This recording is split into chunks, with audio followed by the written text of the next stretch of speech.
Okay,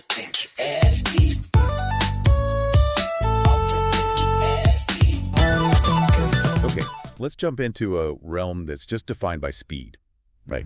Innovation, intense competition, the mobile industry. Yeah, absolutely. It's a landscape where, a few huge players have really dominated for a long time. Exactly. So what happens when this massive player from a totally different area, like e-commerce, decides to just launch a full-scale attack on that? Well, you get a proper market disruption attempt, or at least that's the plan. And that's the really fascinating story we're diving into today. Absolutely. Today, our deep dive is all about Rakuten's strategy. Specifically, their really ambitious move into the mobile carrier market right here in Japan. Yeah, and using the sources we've got here, articles, data, company releases, our mission is basically to cut through the noise. Okay. We're going to unpack why Rakuten Mobile was even created, look at its growth, where it is now, understand the tech behind it, which is pretty interesting, and see what the future might hold. So consider this your shortcut to getting up to speed on one of the biggest market shakeups we've seen around here in years. Exactly. All right, let's start unpacking this. To really get why Rakuten, this giant in online shopping and finance, decided to build its own mobile network. Well, we need to go back a bit. Yeah, back to the catalyst moment. That takes us to a press release from December 2017. Right, that was the big one. That's the key announcement.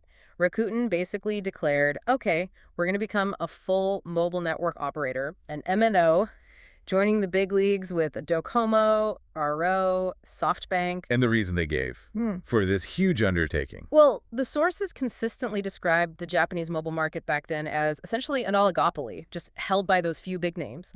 So Rakuten's stated goal, very explicitly, was to break that open. They used the term market democratization. Democratization. Sounds lofty. It does, but the aim was practical. Yeah. Drive down mobile costs for everyone in Japan. So it wasn't just, hey, let's add another service. It was framed as this big consumer-focused disruption. Okay, but they weren't just starting from zero, were they? They had something massive to build on. Oh, absolutely not, starting from zero.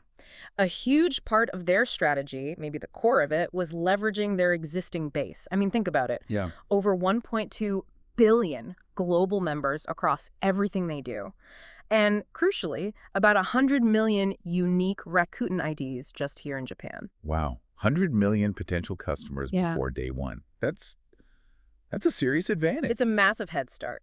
And then you add that they'd already issued over 1 trillion yen worth of Rakuten points. 1 trillion yen. Yeah. So the plan was never for mobile to just be, its own separate thing. It was designed from the get-go to be deeply woven in. Integrated. Totally integrated. A core service within their huge e-commerce site, Rakuten Ichiba, their fintech stuff, digital content, making mobile part of the whole Rakuten economy. So the phone line wasn't just a phone line. It was like another layer to keep you stuck in their world, their ecosystem. That's the idea. Make it sticky. And, as you hinted, they did have some mobile experience already. Right, they weren't complete rookies. No, they'd been operating as an MVNO, a mobile virtual network operator, since 2014. So they were using the big guys' networks, but selling their own plans. Ah, okay, so they learned the ropes that way. Exactly. That gave them, 6 years of insights, market knowledge, customer behavior. They built up over 1.4 million subscribers as a top MVNO before they took the huge leap to build their own physical network. Okay, so the stage was set.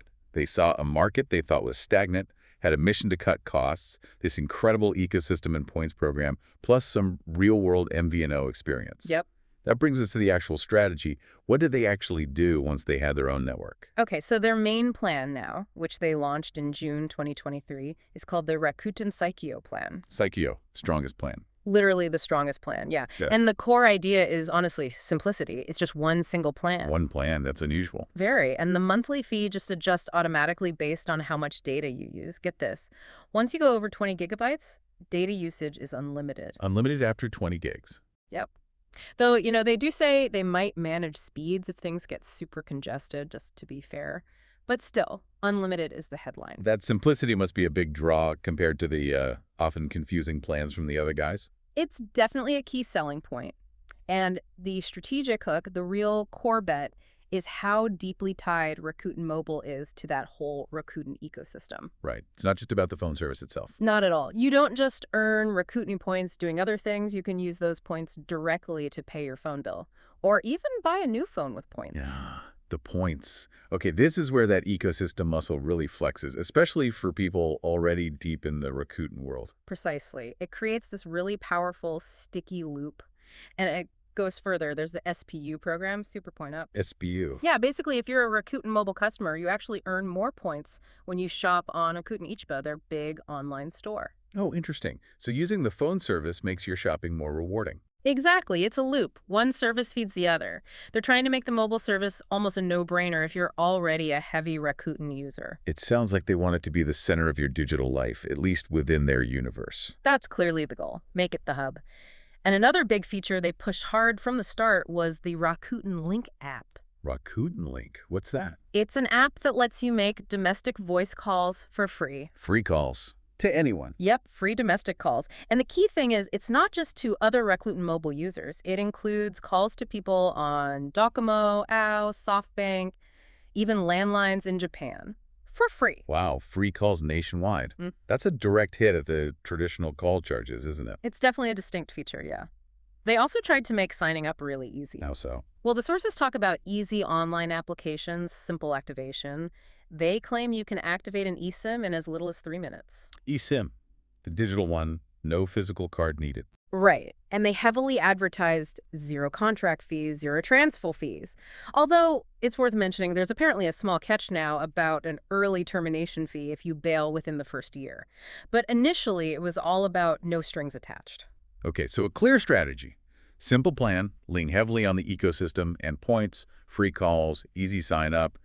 How did it work? Did people actually sign up once they went live? Well, the full MNO service kicked off in April 2020. They started with that eye-catching 0 yen plan for people who used very little data.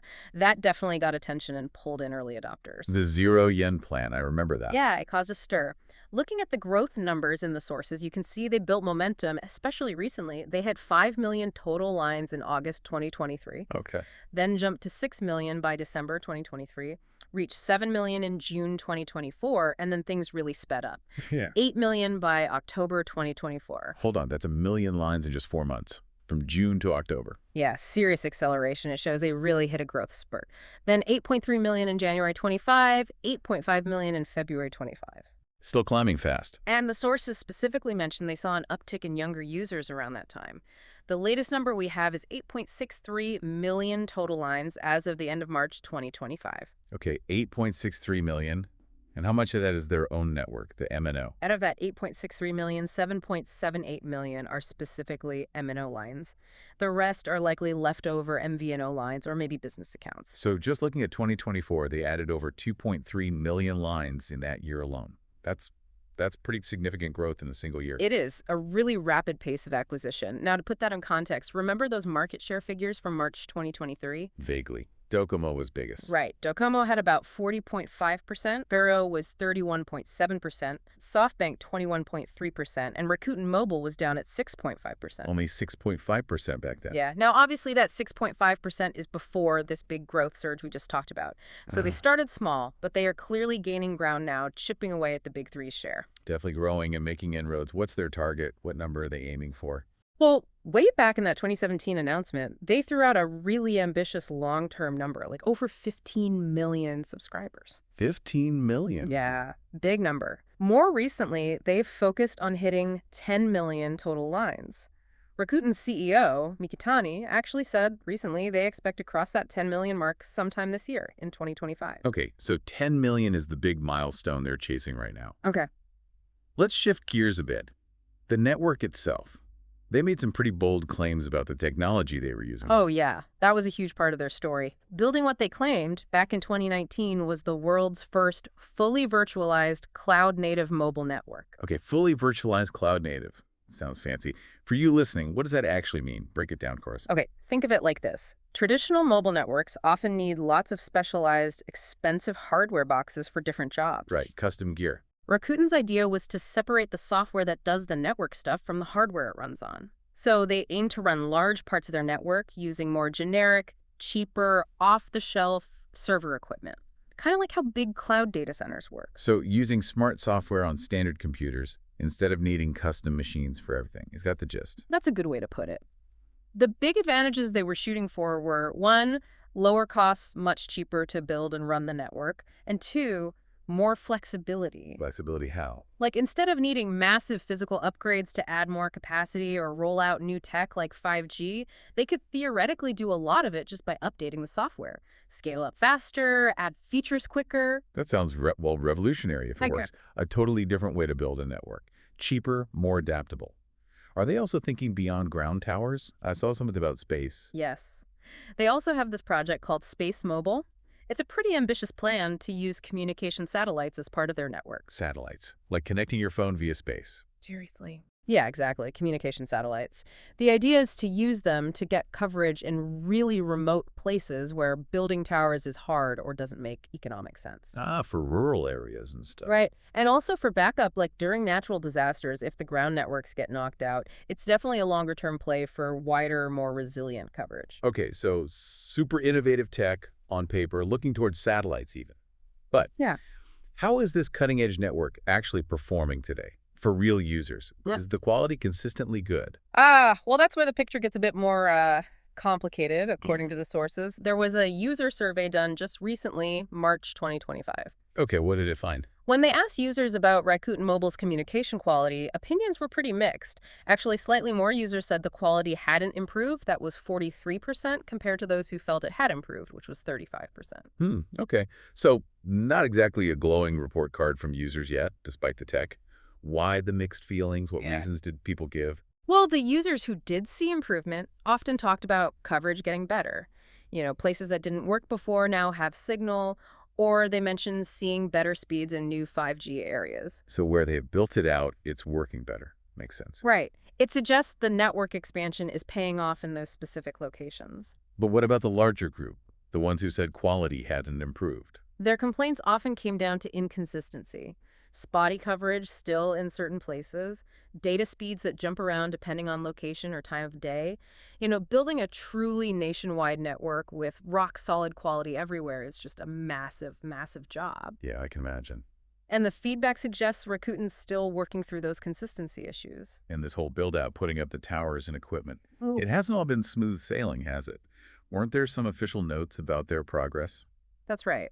Just in May 2025, they actually received administrative guidance from the Ministry of Internal Affairs and Communications. Basically, a formal nudge. Guidance about what? Specifically about delays in rolling out their 5G base stations. This was based on a plan they'd submitted back in 2021. Delays building out 5G.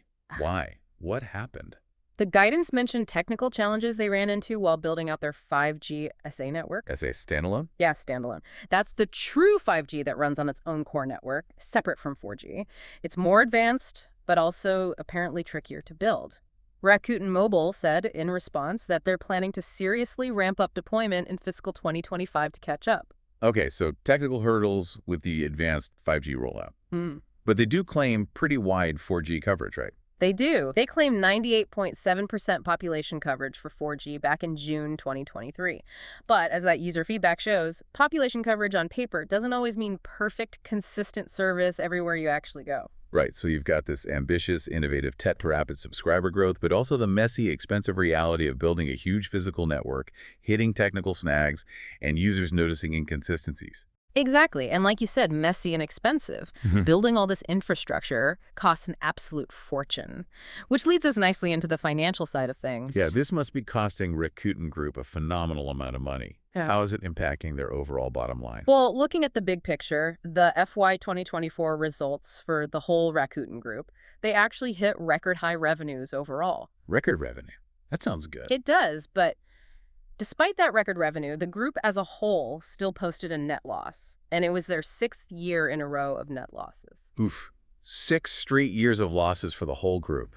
That sounds like the mobile business is really dragging them down. It is. The sources are very clear. The huge upfront investment in mobile is the main reason for those net losses. Yeah. Building that nationwide network, even a virtualized one, is just incredibly capital intensive. Okay, so mobile is the big drain. But, and this is an important but, there's a sign of progress. The group's operating income actually turned positive, went into the black for the first time in 5 years. Wait, operating income positive, but net income negative. What's the difference? What does that actually tell us? Okay, so operating income is basically revenue minus the day-to-day costs of running the businesses. So it suggests that the core operations, maybe including better performance in other areas or even mobile becoming more efficient operationally, are actually turning profitable. Okay, so the businesses themselves are running better. Right.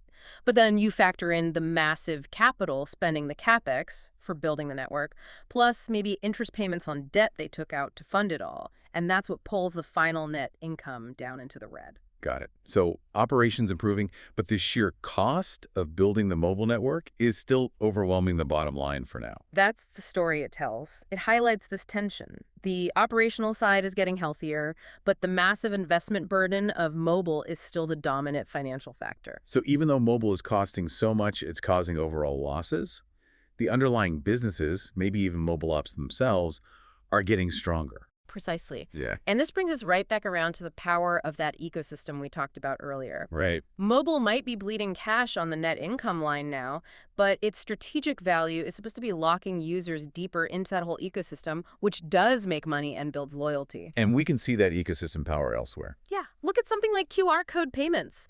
There's data from MMD Labo, a Japanese research firm, from April 2024. Okay. It showed Rakuten Pay has a really solid share, about 25.9% of current users. But here's the kicker for the ecosystem argument. Rakuten Pay had the highest overall user satisfaction among the top payment services, a score of 78.0%. Highest satisfaction. That's impressive. Why? What did users like so much about Rakuten Pay? The top reasons people gave for using it and being happy weren't just, speed or ease of use. It was explicitly about getting lots of Rakuten points and how well it linked with other Rakuten services. Ah, there it is again. The points, the ecosystem's gravity. Exactly. It's a really crucial data point, I think. It shows that this whole model, built on points, loyalty, linking everything together, it genuinely works for users. It provides real benefits that make Rakuten services, including mobile, stand out. So even if mobile is expensive now. Right. Even if mobile is costly now, integrating it into this system that people clearly value for its points and connections, that's a key part of its appeal and maybe its path to long-term success, even if the net profit isn't there yet. Mobile drives engagement. The ecosystem provides the reward. It's a real strategic gamble, isn't it? The mobile service costs a fortune to build, but it's designed to pull people deeper into the whole ecosystem, which is getting more profitable operationally. And that ecosystem, in turn, makes the mobile service itself more attractive. It's like a high-wire act. That seems to be the core bet, yeah, that the total long-term value generated across the entire Rakuten economy, because they have this integrated mobile service, will eventually outweigh that huge initial cost. Okay, so as we wrap up this deep dive, it's really clear Rakuten Mobile's story is one of, well, huge ambition, facing equally huge challenges. Definitely. They charged into this established market, aiming to disrupt lower costs, backed by this unique tech approach, and, crucially, their massive existing ecosystem. And they've definitely shown impressive growth, grabbing subscribers quickly, now closing in on that 10 million user goal, hopefully this year. But yeah, that growth runs smack into the incredibly difficult, expensive reality of building a nationwide network basically from the ground up, dealing with tech issues, chasing consistent quality that satisfies users everywhere. And the financials really paint that picture, don't they? Mobile investment driving overall net losses, even while core operations in other parts of the business seem to be improving. Yeah, but that ecosystem power is undeniable. We see it in things like Rakuten Pay's satisfaction scores. That integrated model, the points, it's a powerful magnet, and that's vital for making the mobile service stick. So here's the final thought for you, the listener, to chew on. Can Rakuten Mobile really pull this off? Can they manage the huge technical and financial hurdles of building this network against the established giants? Or will the sheer cost and complexity be too much in the long run? And maybe just as importantly, whatever happens with Rakuten specifically, what does this intense competition driven by ecosystems and points mean for your choices and the price you pay for mobile service in Japan going forward? It's a fascinating story of disruption, and like you said, it's definitely still playing out. Absolutely. Indeed. That was our deep dive into Rakuten Mobile. We hope that gave you a clearer picture of their ambitious journey so far.